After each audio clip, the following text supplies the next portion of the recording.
Welcome to Talking Targaryen. Today we're talking about House of the Dragon Season 2, Episode 3, The Burning Mill. This will, of course, have spoilers through that episode, but no future spoilers. Haven't read Fire and Blood, and we don't even watch the next time on previews. I'm Gil, by the way. Just to be extra careful, I don't even watch the episode that we're talking about. I just don't want to take any chances. But he'll still provide tons of commentary, all very well informed, I'm sure. Definitely. Daniel, say hello. Hello. And you just heard Adam, so we're going to skip your hello in the interest of time. So we're going to start with we'll start with our overall thoughts on the episode. Daniel, you went first last time. Adam, why don't you take it away? Strongest episode of the season. Kind of by a lot, I think.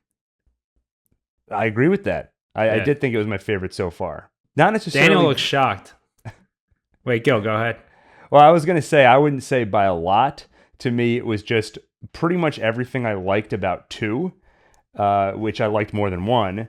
And then we did have another kind of sneaky castle scene, and I found this one to be pretty much just as contrived as the last 2. It's egregiously kind of ridiculous. Yeah, and once again, it's a Mysaria cheat code. Like, hey, Mysaria, you know how to get in and out of castles, right? Cut to, all right, we're in the castle. Yeah, it's like Pinky and the Brain, like hatching a little plan, and it's like all done and wrapped up in the course of 15 minutes. Literally. Right, but at least the centerpiece of the sneaky castle caper this time wasn't like the 2 Erics fighting each other. It was a conversation that I've been waiting to see. So at least I enjoyed the payoff more. So just by default, it becomes my favorite episode of the season. But Daniel, you're making so many facial expressions. I can't wait to hear what comes out of your face. So go ahead. No, I generally did enjoy the episode, but the ending scenes just like really ruined it for me. I was like groaning. Like, it was just ridiculous. Hey, Mysaria, is there any way I could get into the castle and speak with Alicent? It's impossible. Wait a minute. Actually, Unless it's just like it. The writers, like, it's like they have a certain amount of creativity, and then there's just some things where they assign it to an intern who just like has no sense of originality. It's the actress who plays Mysaria. She's like, what about in this scene? All right, but yeah, a lot we liked about it though, Daniel, right? Yeah, I guess. We'll see as we go through it. Yeah, we'll go. The problem is some shows stand up to scrutiny better than others. And with this show, it's like 50-50, where half the things we talk about, you kind of end up, because I'm probably the most prone to criticism. And I receive the most criticism. But half the time I end up being talked into thinking, okay, maybe this scene was smarter than I give it credit for. But then the other half of the time, I end up taking a scene I was normally like kind of okay with and really hating it by the end. Yeah. Well, I will say this. Right now, I am working on an update to the MCU timeline. So I'm watching a lot of Marvel content. Going from that to this show is still in another league. Like, this is still it's kind of like we want to live in a world where this show is the average. But we live in a world where this show is like close to the peak of greatness. I think. Yeah, that's the problem. And I think we were spoiled because I think in our most formative years as TV watchers, it was during like the renaissance of TV. And now we're in the Black Plague of TV. Right. Which was almost completely caused by Disney. Yeah, we kept hearing about TV all our lives. Like, well, let me see what this TV thing is all about. Turn it on. Oh, Mad Men. Oh, what's this other show? Breaking Bad. And it was just, TV is awesome. Yeah. Well, anyway, let's recap and what's the episode. This? Oh, Velma? Amazing. The power of one. The power of many. Well, let's get into the recap. Once again, I will mostly break this up into sections, but this week they kind of intertwine. So I have meticulously organized the recap so we stick with one story as long as possible before jumping to another story. Then you might get moments where it's like, you might be wondering how I ended up here. And then we have to double back and recap some stuff we skipped over. Well, first off, the title sequence has continued to get updated. So now that tapestry, we see Jaehaerys' death. You see a kid with like a line through his neck, and you see the hanging rat catchers. which not a whole lot to say on that other than that's pretty cool. I mean, the I've- starting has always evolved throughout the season, but now it's like more explicit. You see actual I have events some depicted. stuff to say about it. Yeah, it's Go pretty ahead. cool. So let's move on. Yeah. I don't. I liked it more than you last time, but seeing the way that they update it kind of makes me like it less because they're putting so much significance on stuff that in Game of Thrones would have been less major. So like they're saying that the rat catcher thing was significant enough to actually become part of the starting, whereas back in Game of Thrones, what became part of the starting was when like an entire castle fell, to like when Theon stormed Winterfell, like that altered the way Winterfell appeared in the starting. That's like giving you this epic grand scale, whereas this is this tapestry of these like smaller events, and it's not really the starting's fault. It's more of like a symptom of the smaller, in a sense, the smaller scale of the show. It's still like epic, but it doesn't feel as epic as Game of Thrones, and so something that feels small could end up having a place in the starting, which feels overstated. So If I figured out why I end up liking the episode more after we do the recap. It's because when Adam criticizes things, I just immediately want to take the opposite side. So let me defend the show. So I think the execution of the rat catchers was significant. And Otto's explanation is it turned the people against Aegon. Now the issue is Otto said that's what's going to happen, and we see it like a little bit. Barely. The issue is it didn't really play out this episode. But Yeah. that's how I would explain it, is we're not seeing it, but that was a pivotal moment in changing the way the people see Aegon. Now, I will say, in the books, apparently, Aegon killed 99 rat catchers. So that's like a slaughter. That's like a massive number of people to kill overnight. Whereas in the show, it looked like maybe a dozen or something. Yeah. I'll say this. All I'll add to this conversation is that if I came home and found, even if it was only 13 people hanging off my building, it would go on my tapestry.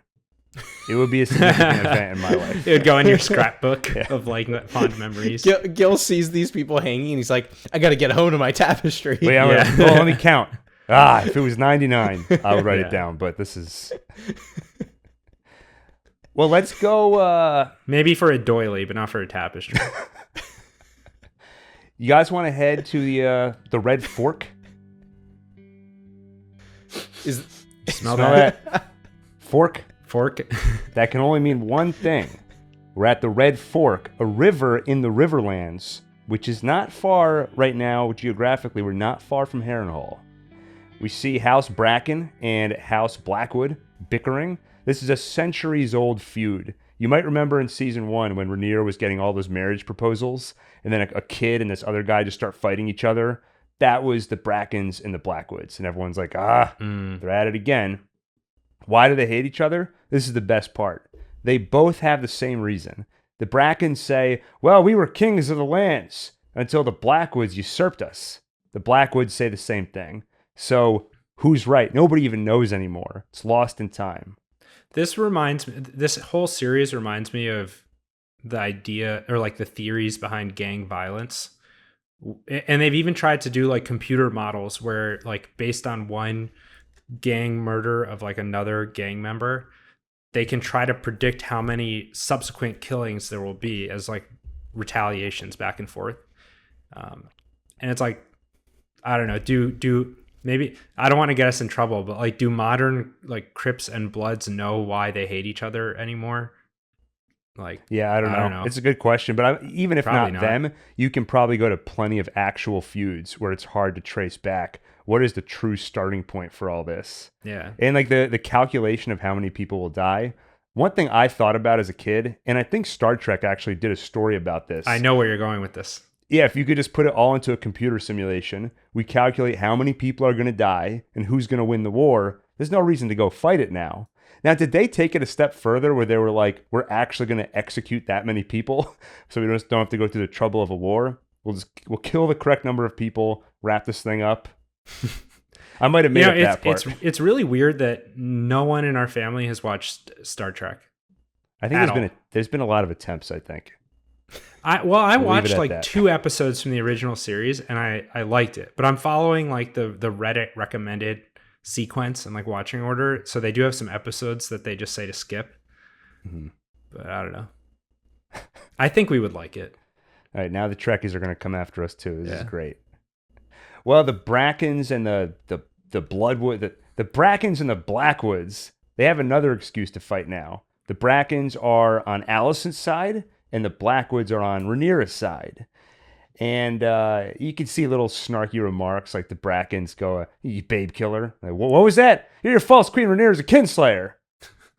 And then cut to the aftermath of the Battle of the Burning Mill. Now, Adam, you've been waiting for a big battle these last couple seasons. Oh yeah, it was so satisfying to see it play out.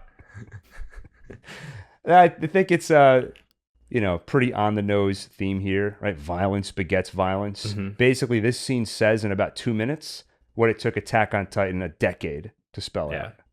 Now, I don't. It actually didn't bother me too much. Like it. I don't know. I was like writing all these notes during this scene, and surprisingly, I didn't really focus on the fact that they glossed over they completely skipped the full battle, and they just went from this small confrontation to suddenly you just have a massive field of dead. And I thought the shot was very cool because it started, and it's kind of like symbolic for the way the whole show is playing out, but it started on this small image of one of the main guys just with like a sword in his throat, and then it slowly pans away and you just see like an endless field of dead people, and you see the burning mill. So like I thought it was pretty cool, but it also seemed over the top and unrealistic to me that it would be completely silent, that there would be no movement or anyone there.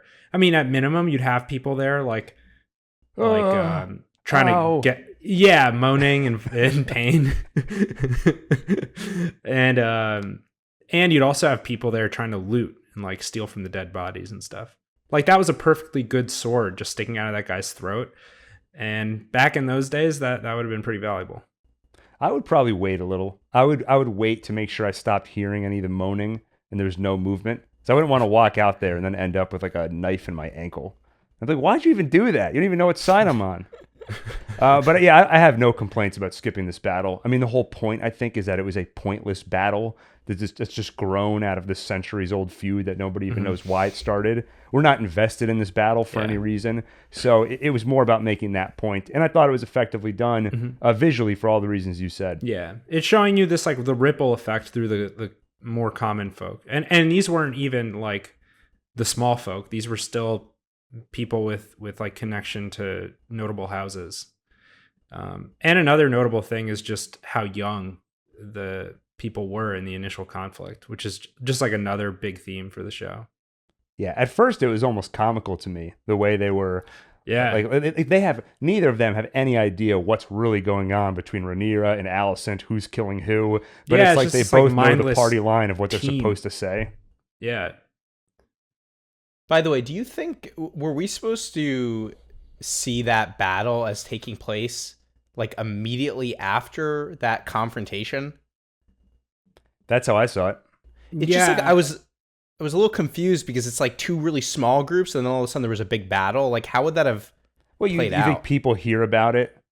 You know, words, if somebody runs off, you're the fastest one of us. You got to run back and get help. And so more people come. I mean, I think it's the same way, like in the schoolyard, people start a food fight. You know, someone throws a sandwich at you. Daniel's like, what was that? He picks up an apple and starts throwing it, and it just spreads. Well, hey, we're in the Riverlands. You want to trudge over to Harrenhal while we're here? Let's do it. Wow. You smell that mold? And rotten wood. It's just like you said, Adam. This place is spooky and haunted. Daemon arrives on Caraxes, his dragon. Very dark and stormy. Mm-hmm. He walks in. If you look at the closed caption, there's some eerie vocalization. I could have sworn I heard a little whisper that said Daemon. Closed captioning just says, nearby squeak. Interesting. Daemon walks in. He finds a room where everyone's hanging out. And he says, I'm claiming Harrenhal. And Simon Strong says, okay, have some peas. I declare bankruptcy. A lady walks in. She kind of looks at Daemon creepily. And then over supper, they talk. We find out that Simon Strong knows, pretty much strongly suspects, that Larys killed Lionel and Harwin. Lionel, by the way, is Simon's nephew. So these people have little love for Larys or Alicent's side of the war. So they're very happy to, I think, side with Daemon here. Okay, so who's the main guy again? The one who immediately bows to Daemon? Or bends Sir the knee? Simon Strong. Okay, he is like a little flicker of light in this show of just like a reasonable person who's just like, I'm not going to make a big stink. Like, I don't have a choice here. I'm just going to bend the knee and, just like be reasonable.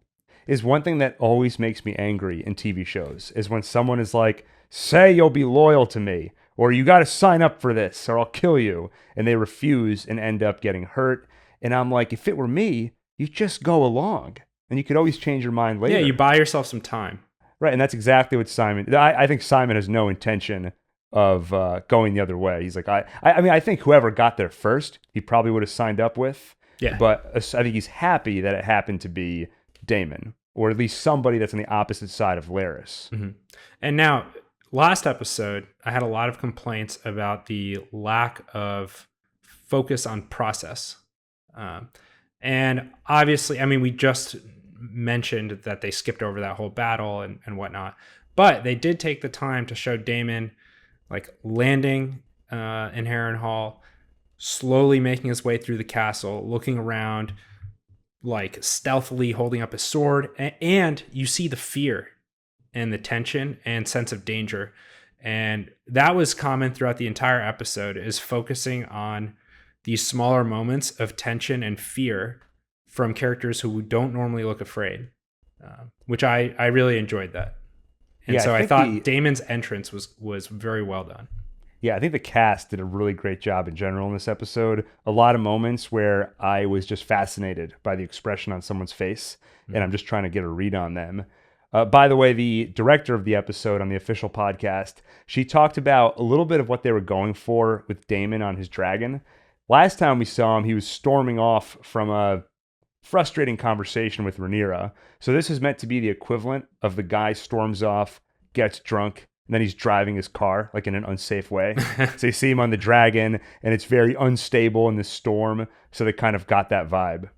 Or it's like, I don't know, it reminds me of like during the first couple weeks of COVID when our dad was like getting cabin fever and was just like, I can't take it anymore. And he drove off, and we're like, he's just going to go out in public and like, this is before we had any idea whether or not it was like a dangerous thing. And we're not making any statement on whether or not it is. We're just saying at that point, we didn't know whether or not it was. We just had no idea. And so we were trying to play it safe. And we still are. In fact, I forgot my mask. I should be wearing it right now. And so when Daemon goes into the room and, he doesn't want to eat the food, he thinks he's going to get poisoned. And Sir Strong tells him that he's welcome there. So why did Daemon have to beat up that poor guard? That's true. I forgot that guard about that. definitely could. Yeah, they definitely could have avoided that. I felt bad. He didn't know. I mean, if he had sat down to supper and then saw the guard, he probably wouldn't have pushed him over. As an aside, part of what's going on there is, to my point before, Daemon is definitely afraid when he lands there. And so that answers my question from last episode, which is Harrenhal already this haunted place? And clearly it is already. Yeah. And we see some mystical stuff later. I actually don't remember, so you'll have to tell me about that. But I've been afraid to look it up because, like, I know from Game of Thrones that Harrenhal is this cursed location, but I couldn't remember what exactly happened and when it happened. So I didn't know if this show was going to show the events that lead to this reputation. But clearly, it's already this dank, cursed place. Yeah, I think it got burned by Aegon the Conqueror. Mm-hmm. And so I'm not sure if that's just the thing that gave it the reputation that it now has. but at least that explains why it's in such a state of disrepair. Yeah. And then Daemon has the great line, well, then perhaps we should find a way to bring it into a state of repair. Repair. I also thought that the kids, or like the younger people who were there at like the dinner, they looked like a little weird. Like they had the look of a family that grew up in kind of a haunted house. Come play with us. Yeah, they looked like a little, I don't know. I don't want to be like mean to they looked like normal people, but just in that setting, they looked like a little off. That is just your, I guess that's your role on the show. You deem who looks weird, who looks normal. It's the Adam test. Well, like to be honest, I think most people have weird faces on this show. I was going to criticize the show for this. I thought they should have looked weirder being in Harrenhal. I actually thought they all looked way too normal. Oh, all right. Well, they would all be welcome at the dinner table at my house. So they have a conversation. Fit right in. Over supper, they have their conversation. Daemon says, you got the biggest castle. Not sure if you noticed. Simon's like, as we said before, this place is in a state of disrepair. I don't know if you've noticed. But they get down to brass tacks. There are 40,000 swords in the Riverlands. Daemon wants them on their side so they can go take the throne. The throne? It's a big chair made of swords. Maybe you've heard of it. It's a great. That reminded me of Khal Drogo, because he would always be like, basically say to Daenerys, like, I will win you your chair. Yeah, that was funny. Yeah. Wait, so why did he react that way when he said he was going to take the throne? Well, I think he just thinks that that's crazy. Like, you're going to take our broken army here and go take the throne? Because there are 40,000 people there, I guess. But included among them are the Brackens? The Brackens and the Blackwoods, who just slaughtered a bunch of each other. So Daemon insists he's going to go talk to Lord Grover Tully. Oh, wait, so he's going to get both of them in his mind. That's his idea, is he wants to unite them, get them to put aside their differences. And apparently, oftentimes, they are politically aligned. I think even during the time of Game of Thrones, we saw that. But they just can't let go of that feud. So Daemon insists he's going to talk to Grover Tully, who's ostensibly in charge of them. But Simon explains to him that he can't talk, his lips are sealed, but his bowels are not. If you catch my meaning. Daniel's he's like, in no preach. State. he's Amen, in no brother. I was trying to use my soundboard, but it's not working right now. Well, is it going to be? It was going to be an applause. Wait, what was the significance of Daemon wanting to be called Your Grace?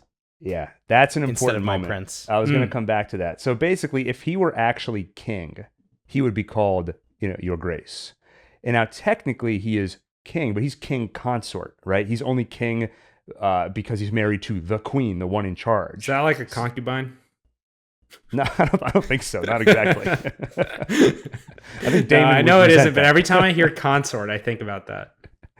But basically, he should, or like an escort or something. Yeah, him insisting that they call him Your Grace is in a way saying, treat me as the king. Yeah. This is what Rhaenys was warning about either last episode or the one before that Daemon might have his eye on the throne. Maybe he won't go and directly challenge Rhaenyra, but he is going to overstep. He might not want to take orders. And this is an example where he's insisting on this person treating him as the king. And what I find really interesting about that is I don't know how premeditated that was. This whole trip, I mean, he should have gone here anyway. That was part of the plan. But he left in such a huff. He was so annoyed after that last conversation. So he might have left thinking to himself, like, oh, I'm going to go and I'm going to be king. It's a very emotional and rash decision. If not for that conversation, I don't know that he'd be insisting on being called Your Grace. It's a little bit of an overcompensation in the other direction. Right. Now, a couple thoughts on this scene, or on this whole situation. I was getting really frustrated with Daemon and a lot of other characters on the show who are basically just taking matters into their own hands, making rash decisions, not really consulting with their own families and whatnot. But I started to kind of admire Daemon for the way that he just makes a decision and gets something done. Like, I wish I was like that. Yeah. And this scene reminded me of back in the old days when he was in, I forgot what the region is, with where they were dealing with the pirates in season 1. Oh, the storm, the Stepstones. The Stepstones, yeah. And do you remember that scene where Damon just, it's as if he's like invincible. He just marches out there and kills like 100 people on his own. And because they've been screwing around in the Stepstones, it's like the war in Afghanistan. They're just like bogged down and stuck there for decades, unable to solve the problem. And Damon's just like, enough of this. Like, I'm just going to take care of it. Yeah, but even that is a funny thing. That was also a rash decision provoked by family. It happened when Viserys sent word, I'm going to send help. And when he got that message, he was like, I can't accept help from my brother. I'm going to go take care of he this. beat up the messenger. Yeah, Damon just keeps beating up like random henchmen. Yeah, so like he's a little out of control and hot-headed and overreactive, but he's also insanely competent and capable of acting independently. Like he can do on his own what 1,000 people couldn't do like all together. Yeah. So that's cool. It's cool watching him succeed. Yeah, and regardless of the motivation, how you get there, why you get there, there's just something satisfying about someone getting the job done. We've had episodes now of people pointing at a map saying, we need Harrenhal. He's like, I'm just gonna go get it. Enough of this. I claim Harrenhal. You get out of my way. And he pushes the guard down. Yeah. Give me some peas. Not those. They might be poisoned. One other thing I should mention, by the way, just a detail. So the problem with Grover Tully, not only is he kind of incapacitated, but his bannermen... Yeah, but you said already, he's incontinent. We know. Yeah. I just want to make sure I emphasize that. Yeah. No, his bannermen, they do as they please. He basically has no authority. So what good... Oh, yeah, and then in response to that, Damon says that people should obey their lord, whatever his... I was going to... Oh man, I was gonna say the notes? exact quote. I was proud of myself, from my detailed notes. Please take it away, Adam. People should. Well, you already said it word for word. People should obey their liege lord, whatever his condition. And maybe then, a dragon. Oh, but maybe a dragon will help, or something like that. I don't remember that part. He added that because I distinctly remember being like, yeah, but like they might not listen to their lord. And then but he's got the power to back it up. But to Matt Smith's credit, because like I get so lost in the characters and just watching the story that it's almost like the better of a job the actors do, the less I notice how well they're doing it, because I just get absorbed into what they're doing. But he does a great job of like this wordless extra thing in there, which is after the line, he kind of looks to the side and has this like pensive appearance. And it was definitely on purpose. And it's to say, basically, he was thinking about Viserys. Yes, that's what I was going to say. And right, so like, despite his deterioration, he's still not over the fact that no one respected him or obeyed his command anymore as he got more and more incapacitated. Yeah, and they should have. Yeah, I love that moment. Yeah.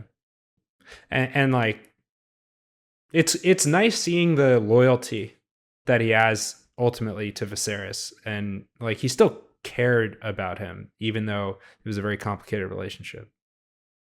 Yeah, agreed. And so I think there's a lot we liked in this scene. And I think just the sequence overall, I think you and me, Adam, at least, are pretty partial to a spooky atmosphere. So this was just nice to see.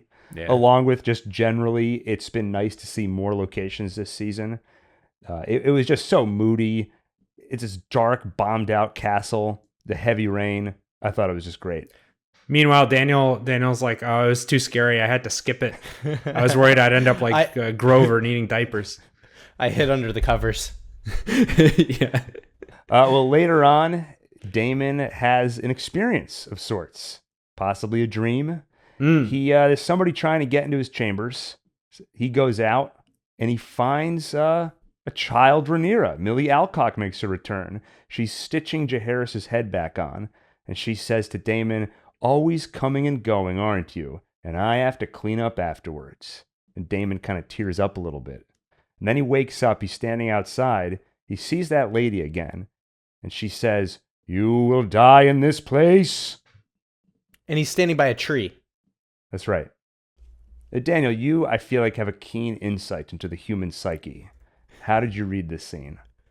Well, I thought this was mystical. I thought he was having some this is type what of you're talking vision. about. Yeah. I mean, I think he was having a vision that has something to do with that tree, right? We know, like, I don't know if that was a werewood tree or whatever. It looked like a special tree in some way. And there's that woman who I think is like a witch or something, right? Like, she seems to have some type of power. So I think she was creating that vision with the tree or something for Daemon.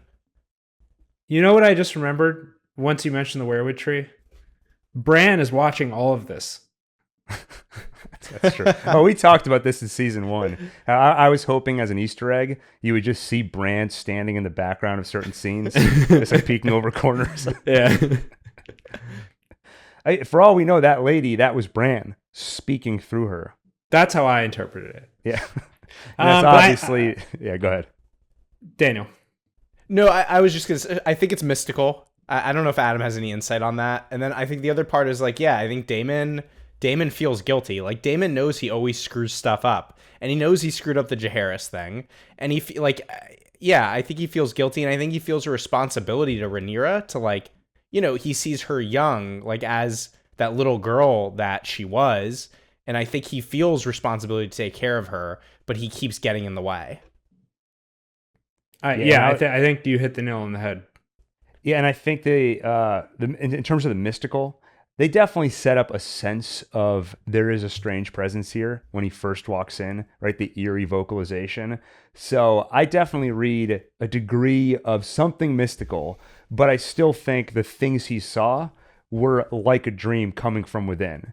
And that allows you to read into this stuff to say, I mean, even if he didn't conjure those images in his own subconscious, the way he reacts to them, the fact that he cries a little bit, says that he feels guilty. And I think that's new information. We didn't know before. How sociopathic is he? He killed this child. Does he feel bad about that?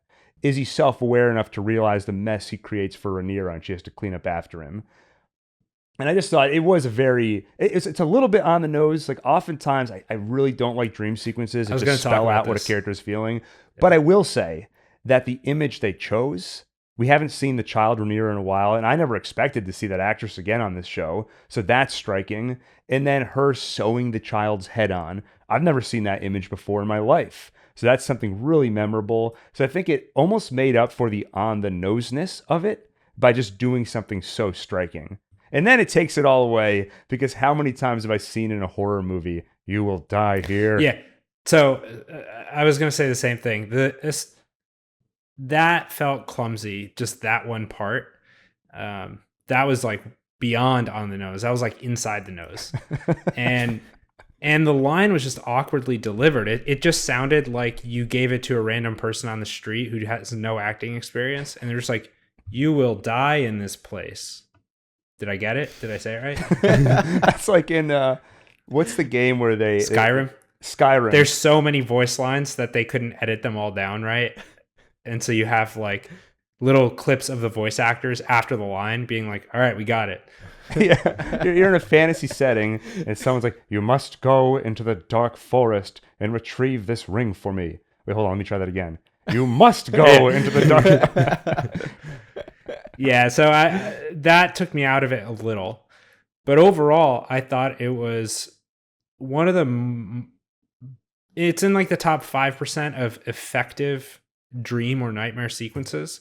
And I was ready to pounce on it and criticize it, because you and I, Gil, specifically have talked about how played out it is and how cheap it is for a writer to say, how do I tell the audience this thing I want them to know? Oh, I'll just show it in a dream. But here it fits perfectly, because he's in a haunted place that does have some kind of supernatural, eerie presence behind it.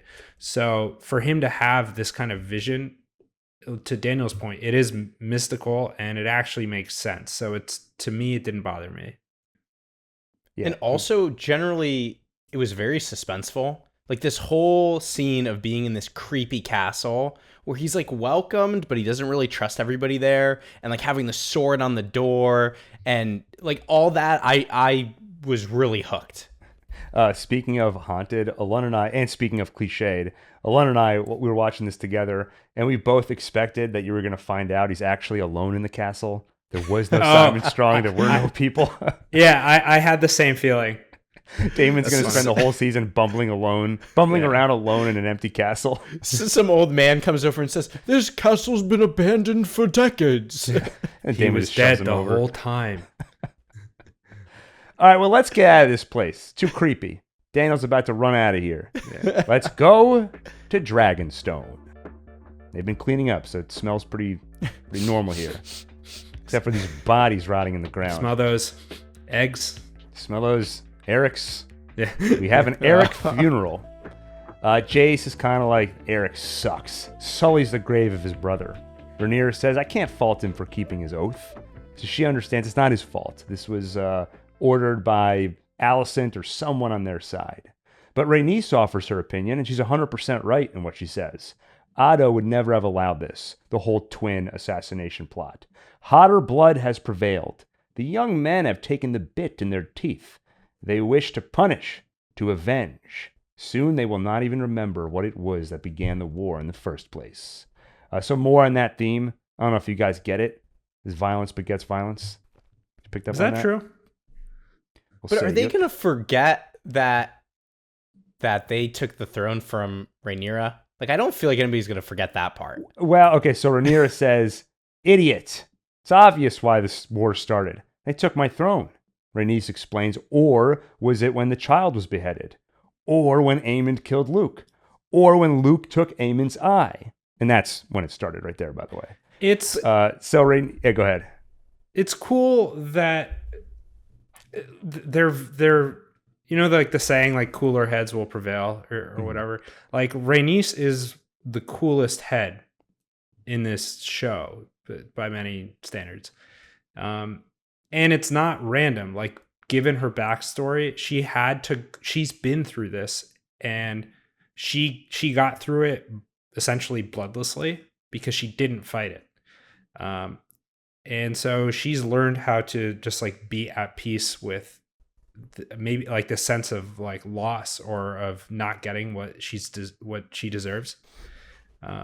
And so to have someone being able to speak with like such a sense of a cool head and more of a sense of reason is refreshing, and it doesn't feel out of place because we know her backstory.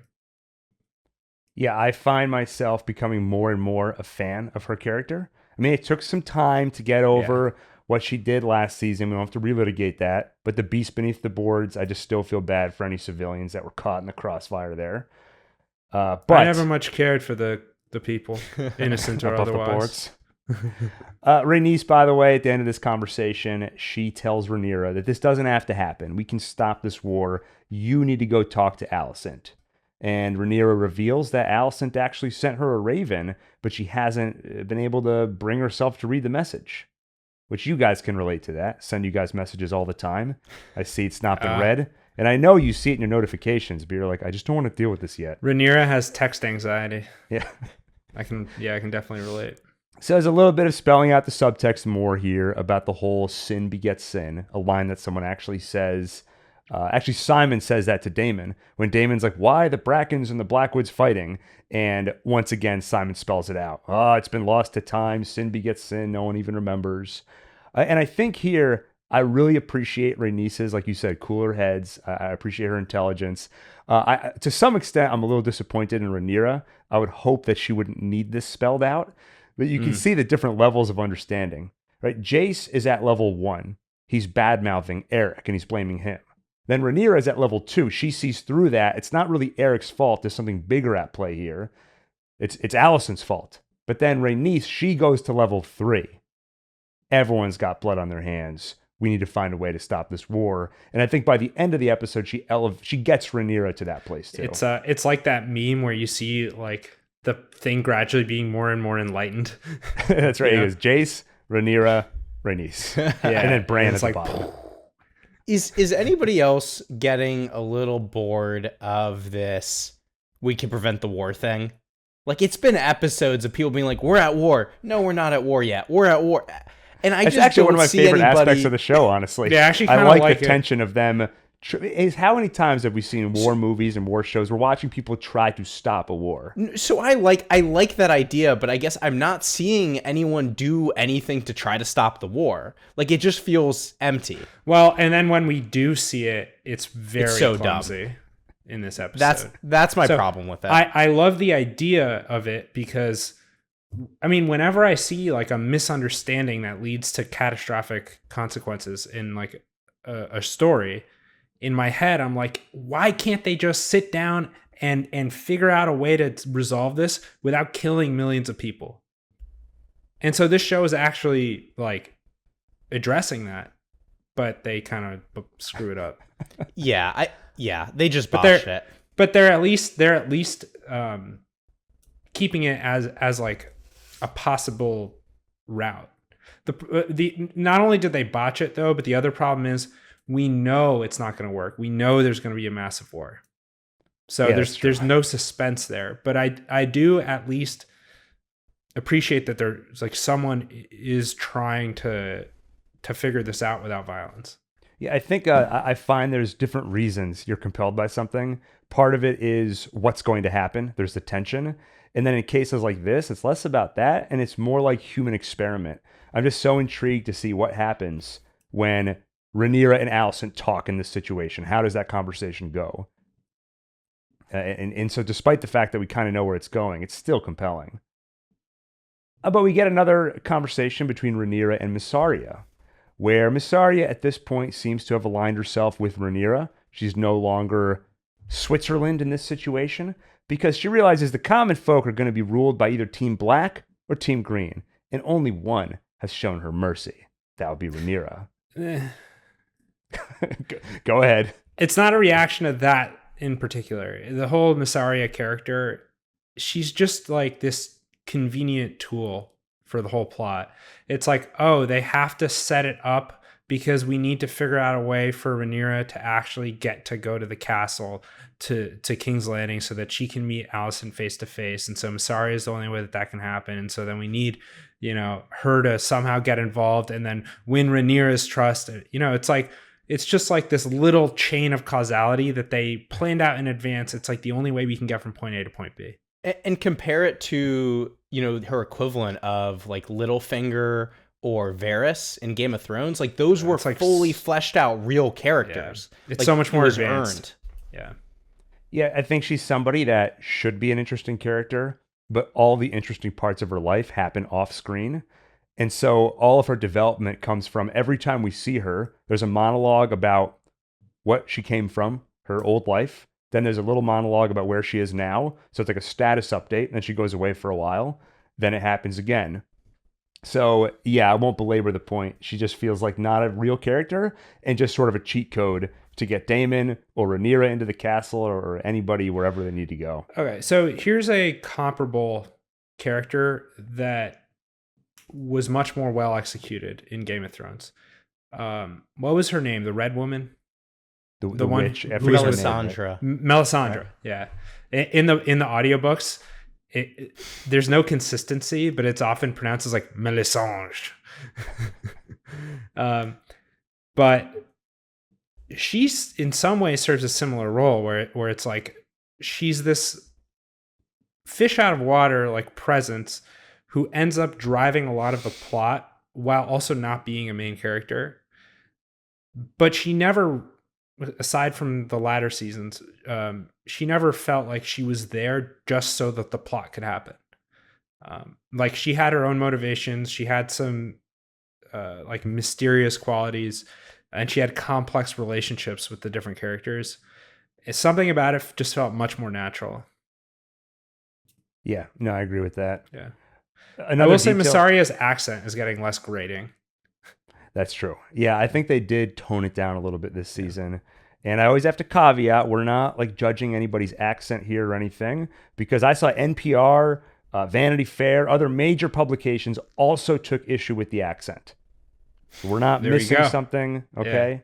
Well, and she's a good actress, so it's kind of a shame that I feel like they're not really giving her that much to work with. You're just saying that to make us look better. No, she is actually a good actress. She was a Yeah. star of Devs. She was in Civil War. Wait. Works with Alex Garland a lot. She was in I Ex knew she looked Machina. familiar. I forgot she was Yeah. in Devs. There's another detail. You see a dragon flying in the distance. And Masaria's like, what's with her? And Rhaenyra says that's Sea Smoke. That's Laenor's dragon, her late husband. He's been restless. Yeah. And just doesn't know why. Mysaria offers maybe he's lonely. And I don't know if you caught this, Adam. Maybe if you listened to the part of the episode last week that you weren't on. But you see I did. Adam, Alan's brother, looks up and sees Sea Smoke fly above him. So they're doing some kind of setup here for something. Okay, here's my thinking. We know Laenor fled east. He left Westeros with, I forget his name, his partner. Yeah, I forget his Wait, name. no, but his Lover, partner if was you will. killed. No, his first partner was killed. Oh, okay. But then he was with somebody else. Remember when they burned the guard Yeah. to fake his death? Yeah. Yeah, that was so kind of them.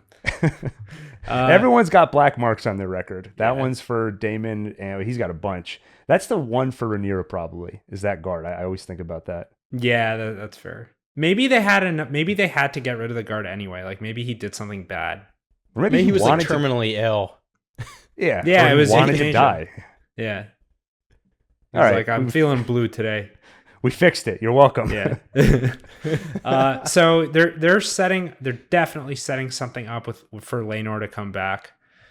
I think that's not too surprising. It was hard to imagine that we'll never see him again once he left. That's my feeling.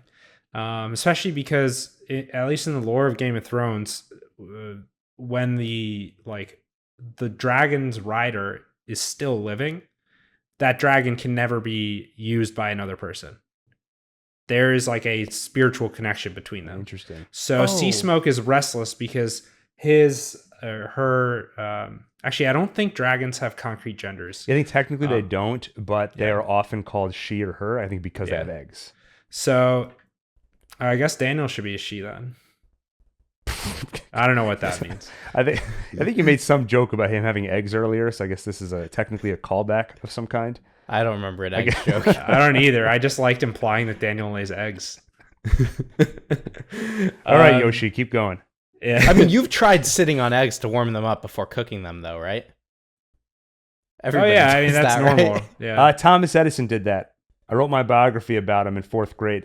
He sat on chicken eggs. Are you serious? Yeah. To like hatch them or for some I think other he reason? saw the mother chicken doing it, so he just decided to try it. You know who probably never did that? Tesla. All right, go on.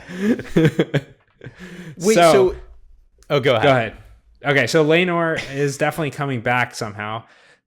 They are setting up where it's hard. I can't remember everyone's names. One of Rhaenyra and Laenor's kids. Yeah, the one that doesn't have a dragon. The one that doesn't have a dragon, Bela. Yeah, who's going to be going east to tend to the eggs. They're setting up a few different things here, but she's heading toward Pentos. We know that the dragon eggs that Daenerys gets have mysterious origins, but that they somehow end up in Essos, which is where Daenerys Pentos gets is them. in Essos. It's Essos is the big. Pentos is the Westeros of the East. Yeah. right. There's also Sotheros, which is kind of like analogous to Africa and is not well expanded on, but it's this like jungle continent. Right. There are raptors there. Yeah. I love reading about that stuff. Yeah. Yeah. And I want to find out what's west of Westeros. And I'm going to sail off into the sunset. I feel like you were starting to make a point, and you've kind of just trailed off Yeah. into like, how do we end up in Sotheros? All right, I just find it re- cool. Wait, I have a point. I have a point to make about it. Okay, Yeah. go ahead. So when Mysaria points out that maybe Sea Smoke is lonely and Rhaenyra gives her a look, is that Rhaenyra realizing Mysaria might know that Laenor is alive? I think her name's interesting. Mysaria, by the way. What did I say? Mysaria. Okay. It is, you said it so many times, and I'm just like, I just don't want to see all the comments. 'Cause I But know my we're gonna point get a about bunch Sea already. Smoke. It's hard for me to comment because, to be honest, I've read a lot of articles where in the recap, they're like, and of course, blah, blah, blah. And they quote from the book. So I know what it's setting up, So I'm just going to keep my lips sealed. Oh, damn it. Now I really want to know, but it's better if I don't. So anyway, I will say 100% those dragon eggs, 3 of them end up in Daenerys' hands, which means one of them probably ends up hatching and becoming what's her name's dragon. Baela. Baela, yeah. That's that- what I believe. No. Dang it. It's so hard to keep track of everybody. That was Rhaena. Rhaena is the one who is sent with the dragon eggs. Okay. Baela is the one who already has a dragon and has been doing... And is patrolling King's Landing. Exactly. In the Riverlands and stuff. So one more detail in this whole back and forth between Rhaenyra and Mysaria. Mysaria wants some thanks for helping out. She's the one who spotted the bad Eric coming to the castle. So as thanks, what she'd like is to be part of Rhaenyra's court. And later we see her dressed in like a very nice robe. So I think she's part of the court now. She's kind of the Laris, I think, of Rhaenyra's side. Yeah. Which kind of tells you something about like how savory one side is versus the other. Yes. So Rhaenyra has a conversation with Rhaena. Rhaenyra has decided to send all of her children away, except for Jace. So basically, smart little move. Children. I was going to say, I think one of the smartest things we've seen anybody do in a while. Things are getting hot. They're getting unsafe. So she's going to send her youngest child with Strong, Joffrey, along with Viserys and Aegon, the children she had with Daemon. They're sending them to her cousin, the Lady Arryn, who has promised them an army in exchange for a dragon. But she's not an Essos, though, is she? No, just doesn't make sense to me. No. What's going to happen is she's sending them... Joffrey is going to stay with Arryn. The other kids are going to stay there for a bit, but ultimately she wants them to go to Pentos, where they'll be even safer, further away. Okay. So this is like a pit stop. Now, a little trivia. Do you guys remember the significance of the name Aaron in Game of Thrones? No? Not the name, but like that family. The Veil. Littlefinger's wife. Well, yes. So and the sister of Catelyn Stark. Exactly. Oh, is that where they had that sky hole where they would kick people through it? Yeah. And with that like weird kid who's like 14-year-old. breastfeeding. Yeah. Gil's like, that's not weird. Well, now I'm worried for these kids. So this is also where Rhaena's mother died, where she had the pregnancy that went wrong, and then she had her dragon, Vhagar, burn her. Yeah. But I actually, Daniel mentioned a bunch of the connections, but I was thinking specifically about Lord Aaron, who was the hand of Robert Baratheon before his untimely and mysterious death. That kind of kicked off a lot of the stuff in Game of Thrones. Gotcha. And then that's what prompted Ned Stark to be appointed hand. Got it. So Rhaena, she is not very happy about this. She's kind of jealous, you can see, of her older sister, Baela. Baela has a dragon. Rhaena doesn't. Baela's been able to get at least a little bit involved with all the goings on. She's been patrolling, and now Rhaena is basically being sent away to be a mother to Rhaenyra's children. She also points out, there's a little detail here, that, again, Arryn said that she wants a dragon in exchange for an army. The dragon they're giving her is but a hatchling. It's Joffrey's baby dragon, along with those 4 eggs. Now, we didn't actually see the baby dragon. We maybe saw like a little glimpse of just like some shadows inside its little playpen. But just the presence of a baby dragon gives me nostalgia and this warm feeling for early Game of Thrones. Yeah, along with those, you mentioned this already, but it might be in the part of this that we cut out, so to say it again. But those 4 eggs, 3 of those eggs will go on to become Daenerys' eggs in Game of Thrones. So there's some direct nostalgia there. I think a lot of us thought that because ultimately the eggs are supposed to end up in Pentos, and that is where Daenerys gets the eggs in first season of Game of Thrones. And now the director has come out and said, yes, like confirmed. Yeah.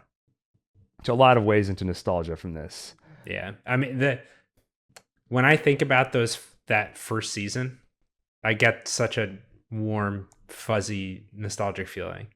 It's funny because those are 2 adjectives I don't associate with Game of Thrones. Warm and fuzzy. Also, poor Rhaena Rhaenyra's telling her, like, look, Lady Aaron wanted a dragon. It's just a hatchling. Like, just find a way to make her okay with this. Yeah. Well, we get another Black Council meeting where, once again, all the men want to fight. Send out the dragons. They even suggest to Rhaenyra that perhaps it is time you think about secreting yourself somewhere safe while we stay here as a distraction. And really, they're trying to get her out of the way so they can take over and just go to war. I've never heard the word secreting used like that. Well, that's what I was going to say. If you're trying to convince someone and you're trying to be persuasive, you want to make it sound, whatever you're trying to get them to do, you want to make it sound as pleasant as possible. You build it up and you make the alternative sound worse. Yeah. You definitely don't use the word secrete. You're going to be secreted. You know, it's better than if you said, go excrete yourself. That's Like what Grover's Tully. off doing. Yeah, exactly. After Rhaenyra storms out, Rhaenys continues to be cool. She tells everyone, you better remember that this queen wears the crown of Jaehaerys the Conciliator, who was wise. So she's probably also wise, and you should listen to her. Jaehaerys, by the way, was the king that selected Viserys as heir, and he is Rhaenys' grandsire, which means Adam, grandfather. Son. But they have to say everything in a different way on this show. Anyway, cut to... Wait. Go ahead. Random comment on that, but on the Insider podcast, sometimes they refer to the show as like, oh yeah, back in that time. I think it's funny to think of this as like, oh yeah, it's just like the Middle Ages. Yeah. Oh, I even made it was subtle, but when I was like, back in the old days, like something related to this show. Yeah. And that was a subtle joke like that. So Rhaenys, after this, she goes to see her husband, the sea snake, Corlys.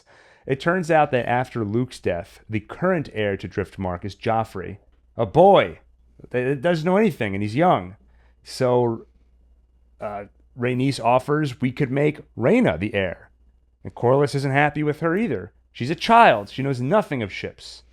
And Rhaenys, to me, the vibe of the scene is it seems like Corlys doesn't appreciate the gravity of what's going on. He might not have much time left. He could get killed. He's got to name an heir and be happy with that heir. There's no perfect choice at this point. I agree. He doesn't fully get the gravity, but Rhaenys is she's more aware that this is like an apocalyptic scenario. Like this is massive war coming, and like Rhaenyra appreciates it enough to say, like, I need you guys to get out of here. Yeah, when the council is arguing with Rhaenyra, we should send dragons and attack right now. Rhaenyra makes the point that when you have dragons fighting, essentially it's nuclear war. And she says that Alicent understands that too. Essentially saying mutually assured destruction. We cannot I throw wrote those that weapons out there. Nice. Yeah. After that, Rhaenyra sees Rhaena and her children off. I thought it was a very emotional scene. And those 4 eggs that she sends with her, she says, should all this come to ruin, you will bear our hope for the future. It's like the nuclear arsenal in Dune. Yeah, it is. Yeah. And it's also, but on top of that, this is the last vestige of hope. And if we all die, this is the thing that will keep us going. So I was going to say it's like Jor-El and Kal-El when they send Superman away in his little ship before the planet blows up. You know what's interesting is she didn't tell Rhaena about the Song of Ice and Fire, though, because I was just thinking that she's the last hope. Like, yeah, you're going to be the one with the dragons to come and save Westeros, which is actually what sort of Daenerys ends up doing. And it's interesting that the prophecy doesn't get passed down at this moment. That's actually a very good point.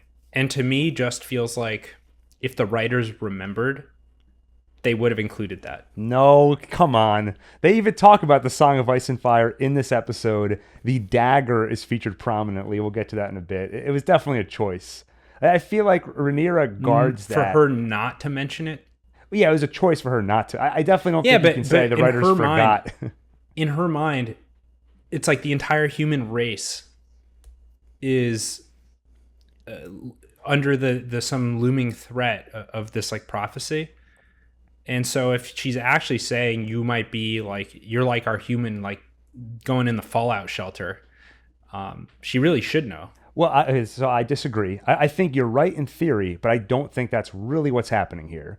I don't think Rhaenyra believes the end is nigh. If it got to the point where, and to some extent, she's trying to make Rhaena feel good about this. Rhaena feels like she's being sent away. So she's trying to build up how important her job is. It is actually important, but I think if Rhaenyra honestly believed we're all going to be dead a week from now or a month from now, she would tell her. But I don't think that's fair. She believes we're at that point yet. And this has been a very closely guarded secret. It's only been passed down from kings to their heirs. So I think she will keep it to herself until the time is absolutely right to pass it on. You've persuaded me. Why does it need to be a I'm secret? still proud of Daniel for thinking about it. Thank you. Yeah. But you also said actually, as if you weren't just proud but surprised. No comment. All right, go ahead, Daniel. You're wondering why is this a secret? Yeah, why does it need to be a secret? I feel like it's pretty good for the Targaryen brand name if they're like, sorry about the brand name. Like, they're destined to protect Westeros from some like horrible evil that's coming in the future. Yeah, I think, would people believe them? I feel like that would just come off as an arrogance that would make people hate the Targaryens. Like if you're trying to win everyone's loyalty and you're like, and also, by the way, there's a prophecy you never heard of. You gotta let me do this. It says it on this dinner knife here. This fortune cookie. This spork of destiny says you must let me be king. You also don't want to spread like mass panic. It's like it's the same reason the government's hiding the aliens from us. Right, exactly. I like how on the break we're like, let's try and get through this a little faster. And now we're talking about an alien cover-up conspiracy. Yeah, we'll save that for the Patreon podcast. Let me just mention, by the way, I said that Rhaena's going with a dragon. There are two dragons, actually. There's Stormcloud, Aegon's dragon, and Taraxes, Joffrey's dragon. And that's Aegon the Younger, I think is what they call him. Mm-hmm. So Rhaenyra and Daemon's child is also named Aegon, and he's got a little baby dragon. After that, we see Rhaenyra putting away her children's toys. I found the previous scene where she sees them off pretty poignant and sad. I found this scene sad as well. She finally also reads Alicent's letter. You can't make out the whole thing. She only unravels it a little bit. Here's what I could. It's like when you look at the preview of the text, but you're like, I don't want to mark it as read. If I open it all the way, the Raven's going to report back. She read your letter and she didn't reply right away. Yeah. Here's what I was able to make out. Rhaenyra, I something, lest it something, battling all the something, might also wish to something to the mother, something, don't with the. Something, right? Subscribe to One Take. Exactly. Let's leave Dragonstone for a bit, head over to King's Landing. We're gearing up for you another... smell that crappy CGI? I don't see the bad CGI.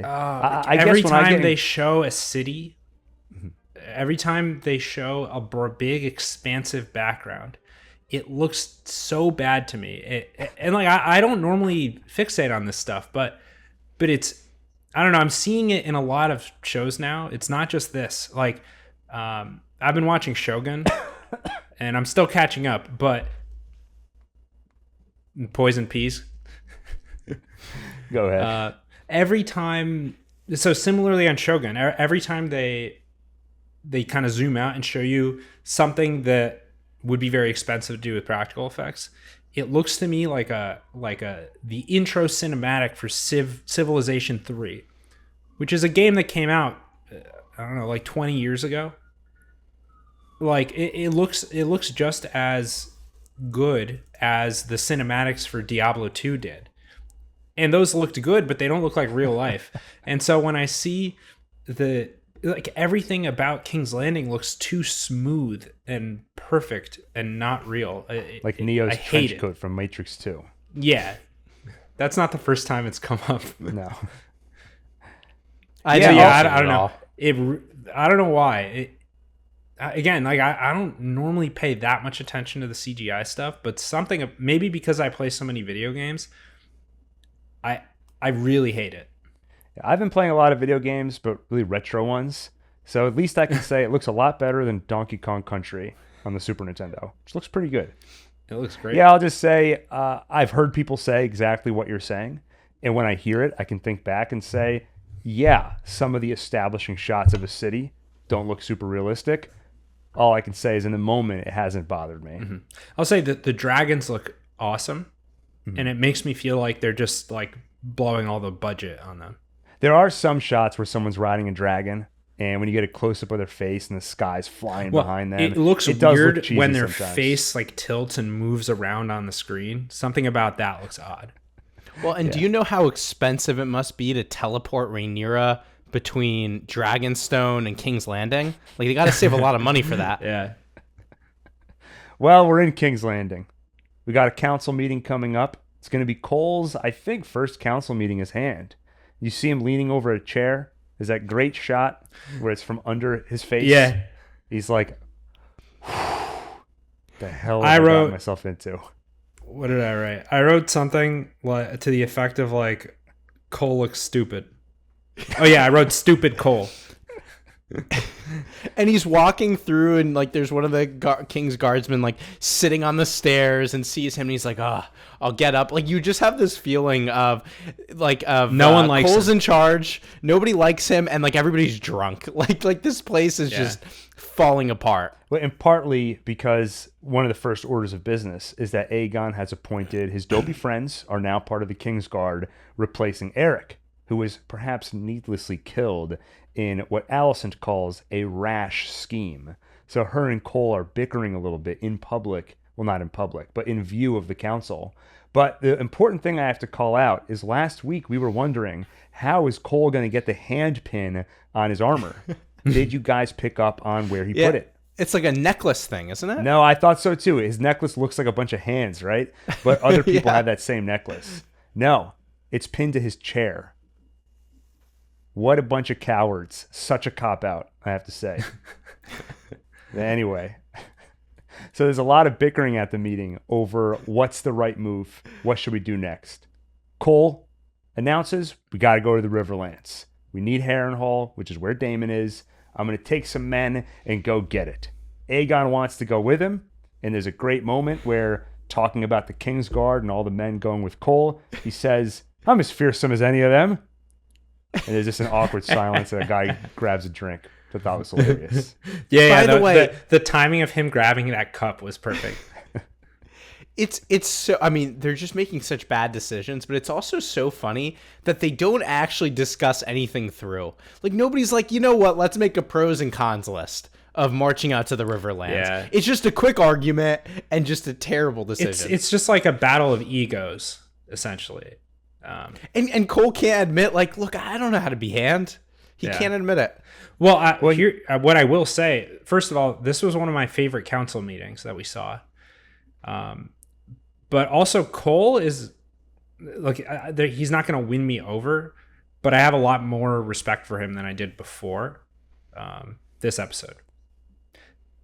He's talking serious business. Yeah. He's making good points about actual tactics. And then, I mean, what it reminds us is that he does have actual like military experience, contrary to most of these people. And like his original appeal, both to the viewer and to like the royal family, was that he was actually skilled. Yeah, and we actually see him do a decent job, later on. Yeah, and I think we're about to meet a new character who even furthers your point. But before we go there, a couple of details in the council scene. You see Aegon is holding the dagger with Song of Ice and Fire inscribed on it. And you see Aemond playing with the coin he found. That was cool. I like that. And so that's got to be the coin he found on the floor of his room, right? Right, yeah. Exactly. Next time we see Cole, do you think the actor actually like can do that? Yes, I don't think they CGI'd his like fingers, or they have a body. They use a hand model. They blew all the budget on a CGI coin flipping on his hand. That's why the city looks like crap. Actors will always have like the thing they're unwilling to do, so they have to get like a body double in. Yeah, he's like, I'm fine with the nude scene, but I don't touch coins. I don't like them. Aemon's like, I'll do full frontal, but I don't like metal. Wait, I actually think there's some famous actor who got a role because he could do that coin thing. Like he did it in an elevator with a director or somebody to impress him. That does ring a bell. I hate Hollywood. So Cole's getting ready to leave, sporting a new haircut. Don't know if you guys noticed noticed that. that. Yeah. Nice haircut. He meets Allison's brother Gawain. So it's kind of funny. I like Gwen. Gawain is fun. He comes in with this what feels like an unearned swagger. Because again, Cole's been to war. Gawain's never done it, but he is right to some extent. Because he's like, it's great. I come here. My dad's not hand anymore, even though he served 3 kings faithfully. Replaced by this guy over here, this Cole guy. Gawain's going to join him in battle. And before they leave, Cole asks Alicent for her favor. She gives him a cloth from her bosom. Yeah, and he makes... Anyway, he makes sure to ask for her favor. In classic Cole fashion, he's doing it publicly in front of people. And even though no one's like obviously watching, it's being noticed. I was going to say, he's doing it publicly. Doing something normally, you'd close the blinds and Sorry. And you have your handkerchief at the ready. And so it's almost like putting her in this unfair position, which is something he keeps doing, where it'll actually draw more attention if she makes a scene over it or refuses. So it's just smoother and easier for her to do it. Right. It's like when people even though propose they left, in public. Yeah, it's like you don't have a choice. And she, just prior to that, she left things on very unceremonious terms. Yeah. Well, they've had a weird him relationship. Grasping at something more. Yeah, they've had a weird Especially relationship. because like he's about to go. Sorry, I keep interrupting. Okay. It's significant because like he might never come back from this. Like there's a very good chance he dies. This might be the last time they ever see each other. I will just say, I don't necessarily think, and I'm not even sure you're exactly saying this, I don't think she gave him that handkerchief only because people were watching. And no, it's like a small component of like the broader scene. Right. And she might prefer to she definitely prefers to keep the relationship private, but I do think the relationship is still there, right? The last time we saw them, they had a passionate scene together. Yeah. She so slapped a couple him. different, what's that? She slapped him. That's right. Yeah. We all know what happens after that. So there's a couple different variables at play. I think one thing that I found interesting is, when Gawain kind of calls out Cole, like, it's weird that your hand all of a sudden. It's easy for me to just think, yeah, Cole like manipulated his way in here. Then I remember he didn't exactly. It's more like he stumbled his way in there. Yeah, he wasn't trying to be hand. Yeah, it was Laris's doing. So something is afoot, but it's not necessarily Cole himself. I also like that before we cut away from the scene, you see the rat catchers are still hanging there, being chewed up by You see crows. the eye getting pecked out. Yeah, so we kind of talked about it already. I like the fact that they're treating it as significant, even though I think this is the right way, I think, to show the cost to the common folk. It's not an on the nose, we're trying to put food on the table. It's just a subtle, memorable image. Like, these people died. And wait, no Hugh Hammer this week? How do we not get an update on his family? I know. Well, if they just drop that plot line, I will be so annoyed. We had Ulf, and if you ask Gil, they're the same person. Exactly. Yeah. We'll get to that shortly. So Alicent visits Helena. And Helena says, I shouldn't feel sad about Jaehaerys. Babes die all the time. They're small, much easier to die. The common folk even probably experience this a lot more than we do in the royal family. So to me, this is a little bit of, and people do this all the time, that they compare their grief or whatever they're feeling. People have it way worse than me, so let me invalidate my own feelings. She also tells Alicent that she forgives her, which I just read as, I saw what you and Cole were up to. I don't blame you for what happened to Jaehaerys. Yeah. Helena's really innocent in all of this. And I never really had much emotion for her or around her until like last episode when we saw her recoiling at all the common folk like reaching out to her, and that memorable shot of her with the veil. Mm-hmm. That, and then with this scene, gave me a little something that some might consider to be approximating an emotion. Yeah, and I think she has difficulty with emotion in general. So I think she's having a hard time processing what she's feeling. Yeah. And where the average person might just sit there with their grief and feel it, I think she is taking it and sort of analyzing it. And she doesn't really know how to process it, as if she's landed in this place. Now, she does say on the subject of motherhood, there's naught to be gained from it. And what does Alicent do? Nothing. She has no response. And she has an opportunity there to say, I disagree, because me being a mother is why I have you. But they don't have an affectionate relationship at all. And it seemed like the absence of a response from Alicent was something that I felt. Yeah, it is. One thing I was thinking about today is I want to understand better how Rhaenyra and Alicent have been as mothers. Not even necessarily good mother or bad mother, but just what kind of mothers have they been. And I feel like we get to see them interact with their children, but only in these moments of high tension and emotion. And so I don't know what their day-to-day was like. You know, how much time did they spend together when they were younger? Like, that's partly why it took us a second to remember that Viserys didn't spend much time with Aegon when he was younger. But it was kind of like, did he not spend that much time with him, or did we just not see it? Because obviously we're not seeing everything. And I feel like I don't have a great pulse on that, you know?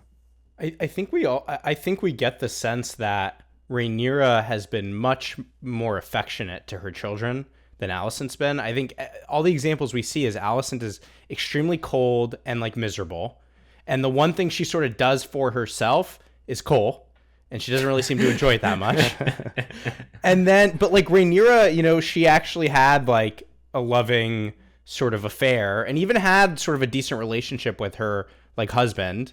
And she seems affectionate to her kids, and like the two oldest seem decently like adjusted normal human beings actually.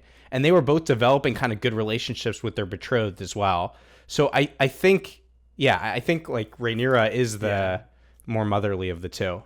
Yeah. Well, and I think also just the Targaryen line is more emotional and like they have like more visceral feelings and stronger feelings just in general. And just like in our world, that's like there's two sides to that coin, and it can go too far in some cases. But overall, things on Rhaenyra's side seem more balanced, more affectionate, and just healthier. And just look at none of her kids are screwed up as far as we've seen, whereas all of Alicent's are. Even Helena, who's like sympathetic, is a complete weirdo. Yeah. To sum it up. Yeah. And I think only thing I have to add on this is if you were to look at why they might have been different as parents, Alicent, I think, was basically a prisoner her whole life, forced into a marriage with Viserys, a very uncomfortable and awkward marriage that she had no choice in, versus Rhaenyra, where she was also forced into a marriage, but she liked her husband and at the same time had children with Harwin and got to spend time with him. So she must have been she probably had a lot more happy years, I think. Yeah, I mean, I think it's like Rhaenyra did what she wanted, whereas Alicent is sort of forced into this role, and so, you know, she does everything for everybody else, but she ends up resenting them because of it, and just can't really have a healthy relationship. That's the bit of psychology. That's what I wanted. You see, you didn't bring it for the Daemon scene. You were like, it's mystical. I'm like, all right, let's get into the psychology here. Well, we see. I do want to just in terms of these relationships. This is a little bit of a tangent, but I meant to talk about it earlier. We see on a few different cases. We see Jace. He didn't say much this episode except for toward the beginning when they were burying the Erics, but I get the feeling that he's holding his tongue.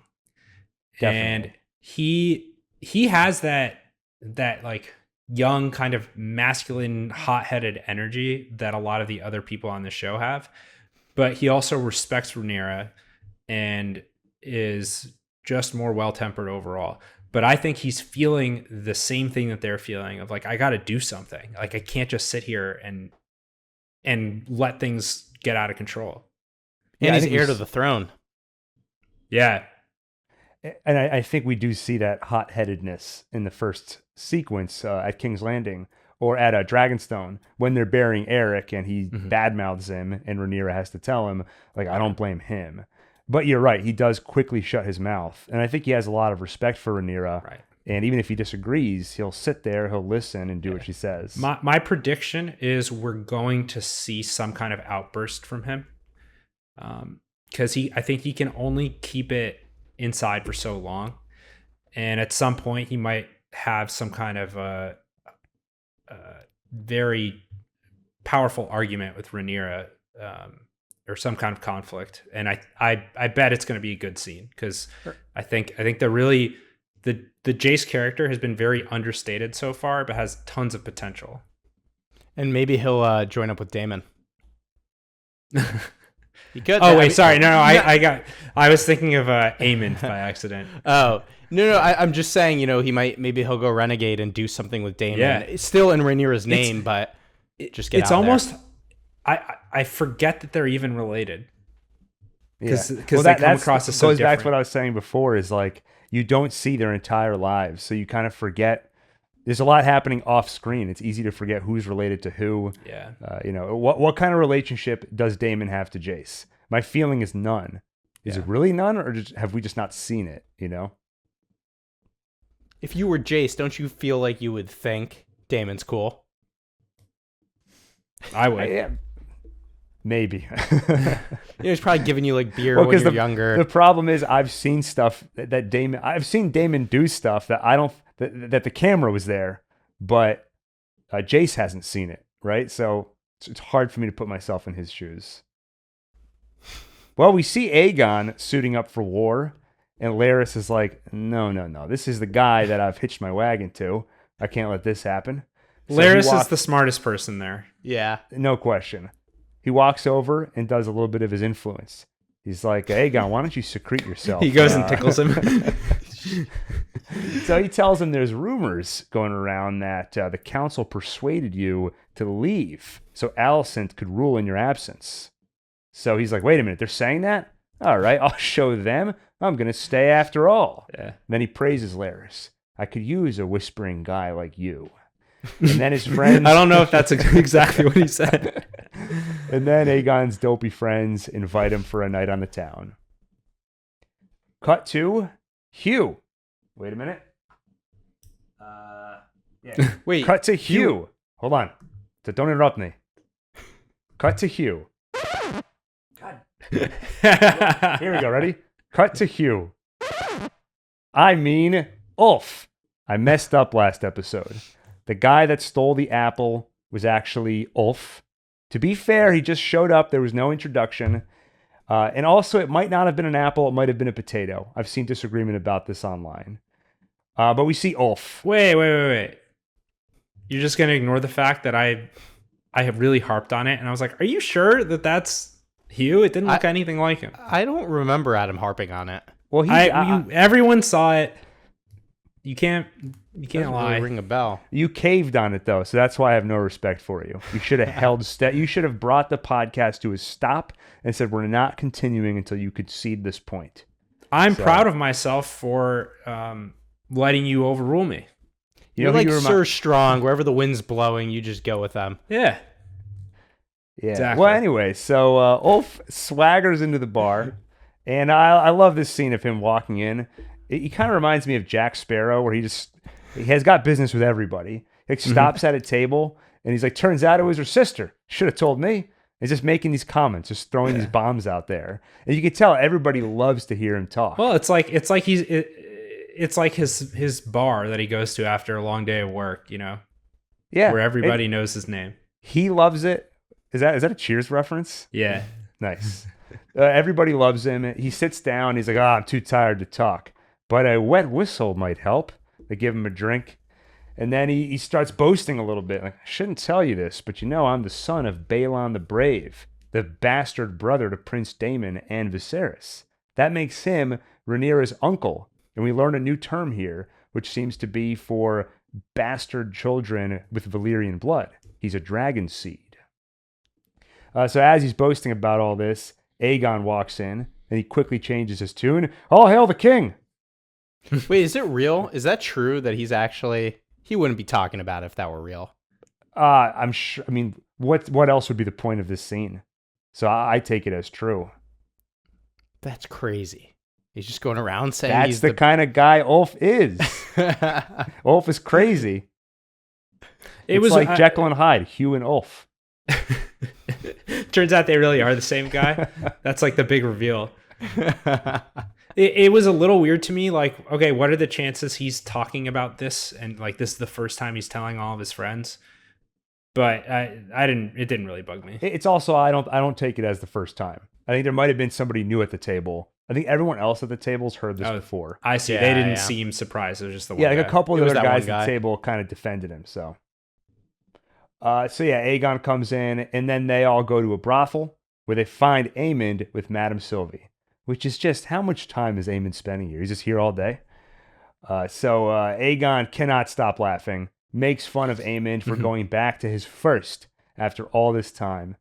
Aemond stands up naked, and he says to them, "You guys are welcome to her. One whore is as good as another." Now, last episode, my biggest complaint was the lack of genitals. You got full frontal, and you saw some side stuff. Yeah, which I've never seen before on Game of Thrones or any equivalent show. I've never seen it at all. So what are we talking about here? Daniel, would you demonstrate? What Cole... No, I will say I'm actually shocked that... Yeah. I mean, I've legitimately on a TV show never seen that explicit of a sex act. Yeah, I Googled it after. I was like, how do they do that? Because I'm like, it can't be real. I feel like at that point, I mean, I guess it could be real, but I feel like you're not allowed to show that. There's no way. So I guess it was a prosthetic. Because they would, don't you think they would need like a special license? Because at that point, it would be considered like pornographic. Right. I feel like they would have used a prosthetic or something. Oh, definitely. But that is how dumb I was at first. Like, I'm not dumb. Like, you have thoughts in your mind and you let them go, and then you go on to smarter thoughts. Doesn't make you stupid. I didn't say it out loud. But what I thought was, I guess they had the guy stand there, and then she was like in front of him. So it was like a trick of like the same way they made the Hobbit seem small and Lord of the Rings, like much further from the camera. But I think the guy, the actor, is really begging to be the closer and closer to the camera, for the illusion of size. So Aegon, I think a couple things here. First, we see how quickly and easily Aegon just lets go of his king role and goes right back into the party animal he used to be. Still is, apparently. I didn't read him as being intentionally cruel to Aemond. No, I mean, it seemed like playful. It seemed like playful, brotherly joking around. I actually found it thought it like, now I don't think Aemond liked it too much, although I don't think it upset him that much either. And he was kind of making a show. Yeah, I think he was pretty upset. Well, okay, he didn't let it come across that way. He was like literally naked with no sign of shame or feeling like that he needed to cover anything. He wasn't even just like crossing his legs a little to like, and I think what I mean is I think what upset him is maybe having to share Sylvie. I don't think what upset him is Aegon being so casual with him and joking. Yeah, I definitely disagree. Yeah, I think honestly, I feel like you're misreading. Well, I don't want to say that because that's okay. This is partially it's wishful thinking because I just want to see them get along. Yeah, and so I found Aegon was actually much more likable this episode.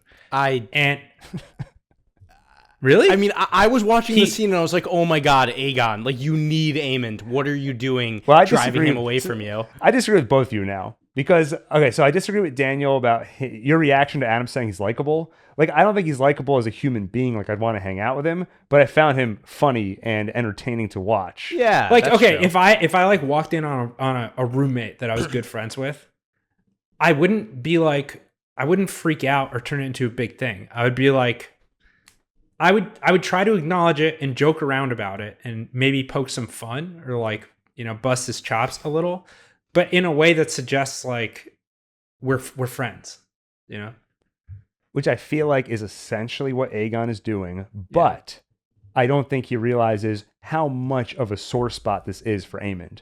His entire character is built on, I was made fun of by you and everybody else when I was a kid because I'm different. I will say, good. I think Aemond has changed, at least in how he presents himself, so much from his youth that I easily forget what a chip he has on his shoulder and how bullied he felt and singled out he felt. And that is important, right? Like, even in the last episode, that's what he was saying to the woman, was like, they used to make fun of me when I was a kid. Yeah. Right. And if you trace this whole war back, it's almost like that's where it all started. Him being made fun of is what led him to go grab Vhagar, which is what led him to get his eye cut out, led him to kill Luke, and sparked all this. Yeah. They're also just like, in terms of attention to detail, it's interesting to see when does he like let his guard down and keep the eye patch off versus when does he have it on. Yeah, and I think this goes back. So now, Adam, I'm going to go back to your side a little bit. Yeah. Last episode where we were saying Aemond kind of has this persona he puts on. I think you see it pretty starkly here, where he stands up, walks away. She's nothing to me. You can have her. So he's lying. He's projecting this confidence. But he plays I it. don't care. He plays it well because I do think that, aside from Sylvie herself, no one else there is reading much more into it. Yeah, agreed. Sylvie did seem actually kind of hurt by what Aemond said. Yeah, which I think she should feel hurt, and I think that's probably going to do some serious damage to their relationship, I would think. We see back to Cole and Gwaine on their adventure. They're making camp, and Gwaine's like, I'm not going to sleep on a hard, cold floor ground. I'm going to go to an inn. And this, I think, is where you see the difference in Cole, who's been through war, and Gwaine, he's used to a comfortable life. As they have this argument, though, Cole notices a dragon in the sky. Very impressed that he saw it. I could barely make out this little dot in the sky. Even before seeing the dragon, he started to get this feeling of like, it's not good to be out in the open. Right. We're exposed. Yeah. So they run into the forest as Bela chases after them. And that's who's here, by the way. So Bela on her dragon, who's been patrolling for Rhaenyra, spots them, chases them, gets very close before they make it into the woods. And once they're hidden by the trees, she can't find them. They leave. Yeah. I love the sense of panic and danger. Yes, especially with Gwaine. So it's contrast is the great thing, right? So when you see the confident Gwaine, and now he's out of breath, you can tell he's afraid. I almost just died. He's like, I'm in your debt, Kristen. And then Cole's very serious. We're going to have to hide from now on, travel only by night, and no effing inns. Yeah. Now, Cole is at his best in this kind of situation. And it kind of, my first thought was that, at least in this universe, there's some men who belong in war and in battle and these intense situations. And when they're deprived of it, are basically a danger to everyone around them. Actually, I heard like, remember like Jocko Willink, the Navy SEAL? He said a lot of the soldiers he was on the SEAL teams with, he said if they weren't in the SEALs, they would have been in jail. And I think someone like Cole, someone like Daemon, someone like Robert Baratheon, when they're basically like domesticated or not given the chance to be at their best in this kind of like battlefield environment, they basically turn into just pieces of garbage. Yeah, it's like you when you're not podcasting. Yeah. But actually, the director of this episode, I don't recall exactly the reasons why, whether it was a journalist type thing or for a documentary, but the director has been in war zones, and she said that she pulled from some of her experience of seeing, actual soldiers to inform this episode. Yeah, And it's some that's extent. interesting. Yeah, I do think this is where Cole is at his best. I think he's tactical, and when you have a Yeah. mission, he can go do it. I personally don't think he's right as hand, but we'll see how it plays out. No, not at all. Well, let's head back to Dragonstone.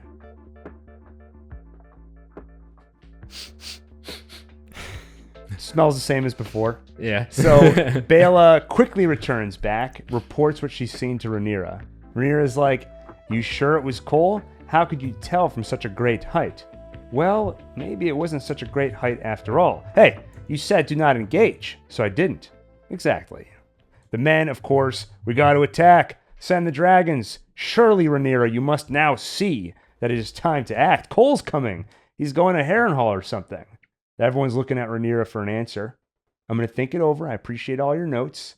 But where is she looking? She's looking right at Rhaenys. Basically, silently telling Rhaenys, "You counseled me to go talk to Alicent. That's what I'm going to do." Question. In a lot of cases, we see characters heed the advice of other people or be influenced by them. Like in Aegon's case, he's influenced by a lot of what Larys says because Larys appeals to the paranoia and ego that Aegon has. How is it that Rhaenys is able to wield such influence on Rhaenyra?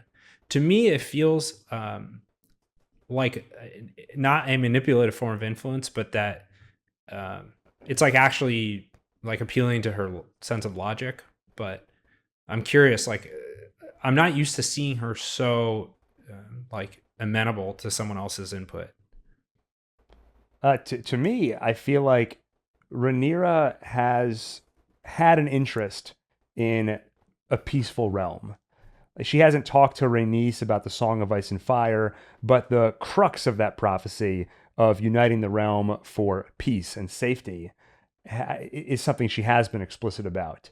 And I think that she sees a similar motivation for Rhaenys. Now, I think that gets sullied slightly by, does Rhaenys have a chip on her shoulder about wanting the throne and having been passed over? But I think she's shown enough that she doesn't worry about that so much anymore, that Rhaenyra takes her counseling as genuine. And I think part of what helps that is she puts her money where her mouth is, right? She escaped the Red Keep, didn't kill anybody, didn't want to start any war, or she escaped the dragon pit in a beast beneath the boards. So at least my gut reaction is that it's that shared goal. Her voice has a lot of credibility given the background and her track record. Yeah. Yeah. I think also she wasn't amenable to it immediately. At the beginning of the episode when Rhaenys told her, like, hey, sin begets sin, you can't really blame Alicent. I think she's been thinking about that all episode. So Alicent, or Rhaenyra, then turns to Mysaria, the White Worm, and is like, hey, could you get me into the castle? We already talked about this. She's like, no, it's impossible. Are you crazy? Yeah. You're going to have to kill her. Wait a minute. Unless. And then How the do you next feel scene, about, she's like, temples? you smell those dead rat catchers. Right. We're in King's Landing. Now, 2 points. So just to go back a little, we see Bela goes from observing like the Riverlands all the way back to Dragonstone. I think that's like a 10-hour journey. By Dragonback? I think so. At least that's at least okay. I'm not going to take the time to look it up, but Let me check Google Maps. To go from King's Landing to Dragonstone, they estimate it's about 400 miles. It just seems too fast to just, you see her go through this scene where she almost burns them all to, oh, now she's there reporting it in person about what happened. ChatGPT says a matter of hours, 300 to 400 miles, and dragons are fast. Google said there you go. 10 hours. Well, I think at this point, you have to either go with it or not. Yeah. I think the problem is that it's happening as we're gearing up for yet another sneaky castle thing. Yeah. So in my mind, it just gets lumped in with the same. All right, we're almost at the end of the episode. We got to rush to the castle thing. Another person's got to sneak into the castle. So we get there. There's a few transition scenes. She's dressed up as one of those nun people, and she gets into the temple place. All right. We're there. I don't want to hear anything about it. Yeah. Rhaenyra and Alicent have a tense conversation. Rhaenyra starts by pulling out a knife. And then after a few seconds of a back and forth, she's like, I've begun badly. I'm sorry. Yeah. And so they reset. Rhaenyra reminds Alicent of when they sat together at the tourney. She's like, remember back in episode 1? And they saw how men thirst for blood and glory. You and I, we're not like them. So you've come to surrender, Alicent basically says. And Rhaenyra, I've just come here to find some path toward peace. There are no terms now. You have no army. You're desperate. You killed my boy. Rhaenyra says, that wasn't me. Let's not forget you murdered my son. Well, I repudiated that. And then Rhaenyra's like, how about you stole my inheritance? Remember that one? Your father changed his mind. Now, at this point watching, I was like, last week, Rhaenyra was really on top of asking pointed questions. Well, Damon, what did you tell them to do if they can't find Aegon or Aemond? So here, I was like, if the next words out of her mouth aren't, hold on, Alicent, what exactly did he say to you? I was going to get really frustrated. I was so glad that she asked the question because this has been one of the most influential little plot points in the whole series and like in the history of Westeros. And so, yeah, find out what exactly word for word did Viserys say that made you so convinced he changed his mind. And I love how... Oh, go ahead, Daniel. No, just when Alicent starts out, it was like, well, it was like a little hard to hear him. He was mumbling. I feel like before they even got to clearing it up, Alicent was already like, I guess I never considered that I might have misunderstood what he said. Yeah. I've seen people complain actually about this plot point. They don't like it. It's like a sitcom level of misunderstanding. Someone in the Discord said that. Someone I really respect. So I respect his opinion. But I actually disagree. It just feels like the kind of thing you'd read about in a history book. This tragic misunderstanding. And Viserys, that was his flaw. He could never figure out what he wanted. He would send mixed messages. So for that to be his final act, it just felt so tragically appropriate to me. Yeah. I also just love the fact that it wasn't a cheat code where, okay, he changed his mind, so therefore the whole realm now realigns. A lot of people don't believe Alicent. Her own family, I don't think Otto believes her. We saw the way Aemond kind of snickered at it. Nobody really believes that this happened. So I've always liked this plot point. And there was a frustration of, I want to see somebody clear this up for her, but it wasn't a frustration with the show. It was like an in-universe frustration that I was looking forward to this moment. And that's why, Daniel, at the start of this podcast, I was saying, okay, it's contrived how they get here, but I did enjoy the moment itself. So Alicent shares the exact words to the best of her memory. Prince that was promised, Aegon, and Rhaenyra's like, yep, he was talking about Aegon the Conqueror, not your son. And then Alicent, yeah, go ahead. Oh, I think Rhaenyra's reaction was so like flabbergasted and frustrated that I think Alicent believed her reaction. It wasn't like she would see it and then think, well, of course Rhaenyra is going to say that. She's trying to fool me. But there's a lot of, earlier when I said I was watching people's expressions, this is the scene. Because for Rhaenyra, there's a roller coaster. First you see, Alicent genuinely believes this. She is not lying. She genuinely believes that Viserys changed his mind. Then you see the realization, well, maybe he really did. And then you say, no, he didn't. She got confused. She got mixed up. There's this great just roller coaster of emotions for both of them. Once the truth is laid bare, I think Alicent believes what Rhaenyra said. Mm-hmm. But it's exactly what she says. It's too late. So she says there's been no mistake. You must go before you are discovered. At that Yeah. point, she just ends the conversation. And I think, like I said, she believes Rhaenyra, but she also knows I cannot change paths now. My father is gone from the court. Cole is on the march. Aemond, you know what Aemond is. So I think it's too late, and it's been too late for a while now. Well, and it's also, she's gone through so much tragedy already since Viserys' death. How can you then really accept that I caused so much of this because of my boneheaded misunderstanding? And it's like irreparable damage. The gears are in motion.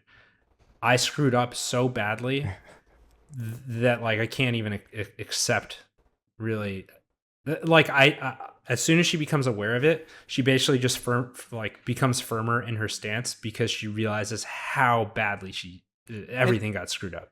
And she would have done it anyway. Like, even if there weren't the misunderstanding, like, I think she would have imagined a misunderstanding or some excuse. She was never going to go against Otto and go against her family. Like, yeah, like everything was going in that direction anyway in terms of Otto's plans. So I agree that the course of events wouldn't have changed too much. But at least from Alicent's point of view, this is a big factor here. Like throughout all of this, one of the things that helped her feel like she was on the correct side was her genuine belief that this was Viserys' wishes. Yeah, I was going to say that was probably a big moment of relief for her back when Viserys, quote unquote, changed his mind. Because like you were saying, Daniel, this is the direction she was being pushed in. So if now suddenly that is the correct direction, that's got to be like such a relief. Okay, now I can do this and feel like I'm doing the right thing. Yeah. Why do you think Alicent, part of my thinking is after this scene, okay, like now war is on, like time for real war. Rhaenyra's going to go to war. Alicent is going to, sort of double down on her side. Why doesn't Alicent alert the guards and have Rhaenyra killed? I saw a lot of people point that out as a criticism. And to me, I feel like the answer is obvious. It's like they were great friends a long time ago. And I still don't think Alicent has it in her to have Rhaenyra just executed on the spot. It also, I don't think it would end the war or anything. I mean, most of the stuff that's happened so far has been against Rhaenyra's wishes. Yeah. If anything, it would actually make things worse. Because now those men who want to send dragons will be able to do that if Rhaenyra's dead. And, it seems pretty clear that now Alicent understands the truth, but she can't change the tides. And so she kind of just has to commit to this direction. But that said, if I were in her shoes, I would understand that reaction, but I would still want a little time to really process this and think big picture before making the decision to just kill Rhaenyra on the spot. It's similar to Rhaenys, which she had the option to burn the whole family alive, and she didn't take it because it wasn't the right time to... It is not my war to start. Yeah, exactly. I think I generally agree, but I mean, counterpoint, like they could have taken her prisoner. Like it's not that it was kill her, nothing. Yeah, and that I'm picturing that. What a twist that would have been at the end of the episode if suddenly Rhaenyra that would have been prisoner. Wild. Yeah. Yeah. Part of me to me it feels very in character for Alicent to not do that, especially because Rhaenyra clearly came there in good faith. And I don't know that. Yeah, exactly. Another Jack Sparrow situation. But so I don't think, I don't think Alicent has it in her to commit that level of betrayal and,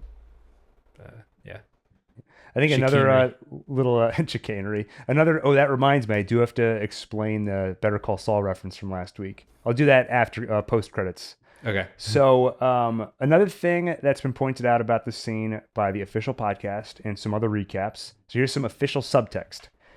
That not really subtext, but Rhaenyra came here and really had nothing to offer. She was kind of like, that's why Alicent's like, oh, so you're going to surrender. What was Rhaenyra's offer for terms? My response to that, though, is she really didn't have a chance. Like, for all we know, she did have some ideas in mind, like a marriage proposal or something. But Alicent immediately cuts her off with, it's too late. Well, you need to surrender? You killed my boy.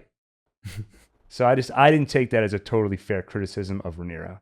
So. Because I think part of it is like Alicent is kind of like empty at this point. You know, like Rhaenyra is like a real independent person. Like Alicent is kind of a shell of her former self.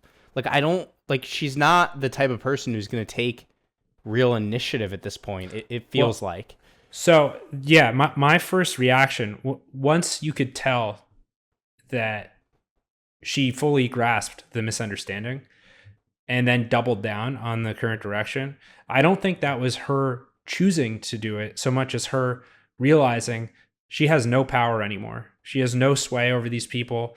And like, even if I wanted to stand up and change things, no one would listen or care. Wow. You know, I also just didn't think about like Cole being in his position is her fault too, right? Like she's the one who brought Cole over to their side. Like she's done nothing to protect her own influence. Like she's really just lost all control, and a lot of it's her fault. Yeah.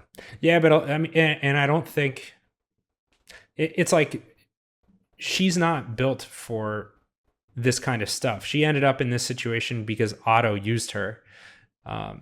So like if it were up to her, I think she could have led a more peaceful and more like moral life in her point of view if she wasn't pushed into this situation that she never would have chosen for herself. Yeah, it really sucks. Like, if you think about her life, like, you've got this best friend, and now you wake up one day and that best friend is your sworn enemy and you're married to her father. Yeah. It's not, you got to feel for her. And I feel like I have to say that because I ran a poll on the YouTube channel a couple weeks ago to ask, are you team green or team black? And I think unsurprisingly, as much as the show wants to say cycle of violence, both sides are bad, I feel like everybody's on team black on Rhaenyra's side. 82% voted for team black.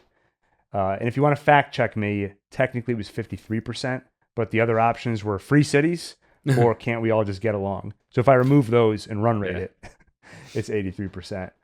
And I think Rhaenyra, to me, seems like the only person in this situation that I feel like she genuinely wants peace. And we've seen points where it seemed like she was willing to consider not being on the throne if that's what it took to unite the realm. I don't know if that's still true. And I also, as much as I'm saying I think she is pushing for peace, I wouldn't exactly say Alicent isn't because of everything you guys just said. There's a big caveat. I don't think she feels like she's in power. And also, a lot of her motivation for putting Aegon on the throne was not a selfish thing. I think she thought that was the right thing to do. Mm-hmm. But I think because of that, because Rhaenyra comes off as the one pushing for peace, it's hard not to be on her side. Plus, you've got Aegon and Aemond, who are children that are causing a lot of violence. It's hard to be on their side. Anyway, I could keep going. You got Daemon, but he's kind of broken off from Rhaenyra anyway. So yeah, go ahead, Daniel. No, and the other, I mean, just Rhaenyra clearly would be a better ruler, than obviously Aegon. Yeah. And, whoever would come after Aegon. Right. All right. Well, that is the end of the episode. Anybody have any, Daniel, any closing thoughts? Go ahead. One last thing. It is just funny also, like, you stole my inheritance. Like, the inheritance of getting to rule the kingdom. I know every time there's a comment like that, like Rhaenys is like, I know what it's like to have the throne pass over you. I'm like, oh, poor you. You thought I you were was going to supposed rule to the be world. dictator. Yeah. They asked, I think, Rhys Ifans, I don't know how you say his name, the guy who plays Otto. They asked him, like, are you team green or black? And he's like, they're both genocidal maniacs. I would want nothing to do with anybody in this world. Oh, and poor Rhaena, she doesn't get a nuclear weapon as a teenager. Yeah. I'm picturing in Dr. Strangelove, the guy riding the bomb with the cowboy hat. That's basically what it's like to ride a dragon. Okay, well, that's the end of the episode. Do we have any closing thoughts? I know, Daniel, you were a little mixed on this episode. by the end of it, have you changed your mind at all? Yeah, I mean, I enjoyed it. There's like good stuff going on. It's just hard to let go of some of these really, really stupid things. Like, I'm just cringing when she just appears in King's Landing. Like, to go one scene of like, it's impossible. Wait, here's an idea, and then she's there. Like, that's crazy. Well, they were just talking about how absurd it was that Helena didn't have a dedicated security detail. Meanwhile, like, when it just makes no sense to me that you have someone who hasn't been stopped, searched, and identified allowed to stand that close to someone akin to the queen. Yeah, the queen consort. Yeah, there you go. The queen's concubine. escort. So it's just. I have to say, I don't believe so this messed up. conversation was in the book. This is a show invention. Yeah. So. And like if it was that easy, why didn't she go talk to her so long ago? Because she didn't have Missaria in her prison cell. It's a good thing that's she showed up. convenient. Yeah. All right. I asked stuff- for final thoughts. All I got was a retread of that same conversation. This kind of stuff bothers me a lot, but there are other things about the show that are getting better and better for me. And getting me more into that. I'm getting a sliver of that feeling I got in Game of Thrones, where I really want to see the next episode. I'm gonna say this: if next episode ends the same way, the fourth time in a row, where someone is sneaking into their opponent's castle, Yeah. I'm done with the show. I'm drawing the line. Aemon's gonna say, "I have to find a way to talk to Daemon." Yeah. He's my hero. Oh God! And then because he's at Harrenhal, there's some like ghostly way to communicate. Yeah. It's gonna be like Last Jedi, where they discover like Force FaceTime. And they can talk to each other. By the way, do you think they're gonna know more male genitalia in the next episode? Like, wouldn't it be weird to have such a skyrocketed amount in one episode and then none in the next? Well, Well, I then you just gotta found it balance weird. it out. off. I just found it weird how careful they were to obscure it in the previous scene, the previous episode. Do you think it's like like TV shows where you get like one R word or something? It's like they only get so many. R word. You get He one meant F F word. word. Oh, okay. F word, yeah. Yeah. Oh, I there's was some thinking work- rated R. That's why I had R. Oh, in my okay. head. There's some words okay. you got to teach me after this. All right, let's wrap it up there. Looking forward to the next episode, I guess. And Hey. No, we're I looking am. forward to it. Didn't we start this by Adam? You and I said this was our favorite episode so far Of the season, yeah. of the season. Yeah, so I stand by that. So a couple quick reminders, and then if you're a Better Call Saul fan, stick around for the revelation of that obscure reference I made last week. What did it mean? So if you enjoyed this YouTube video and you're like, I just can't take like seeing the mouths moving and the faces and stuff, I just want to hear it. You can find us in any podcast app by searching Talking Targaryen or clicking the links in the description or pinned comment. And if you're listening and you're like, the only thing that can make this better is 3 mouths, click on the link Flapping. and exactly, you can get to the YouTube channel and you can watch this. Okay, so with that, let me reveal that. So if you're not a Better Call Saul fan, you don't want spoilers. Should we do our sign off and then? Oh yeah, okay, it's post credits, right? Yeah. All right. I'm Gil. I'm Daniel. I'm Adam. Dracarys. Okay, so if you're not a Better Call Saul fan, or if you don't want Better Call Saul spoilers, All right, get see the you guys. hell out. Okay, get out of here. But last week I made a very obscure reference to Better Call Saul. I actually don't remember the context in which I made the reference, but I said, Alicent and Rhaenyra at Viserys' Last Supper, where it seemed like the two of them would become friends again, but then it was too late, and I haven't spoken again until this episode. I described that moment as 2 ships passing in the night. Okay, that was never said on Better Call Saul, but after the series finale, Peter Gould was doing the rounds, doing a bunch of interviews, and there were 2 scenes which he described as 2 ships passing in the night. One of them was when you see the flashback of Kim in the rain, and she runs into Jesse, who's on his way into Saul's office. Yeah. Peter Gould described that moment as Kim and Jesse were like 2 ships passing in the night. In the finale, there's a flashback to Jimmy and Chuck talking to each other. And it seems for a moment like Chuck is opening up to Jimmy. Jimmy's not ready for it, kind of just jokes around, and they pass each other by like two ships passing in the night. So those were two references, two moments that Peter Gould described using that phrase. And then I used it last week.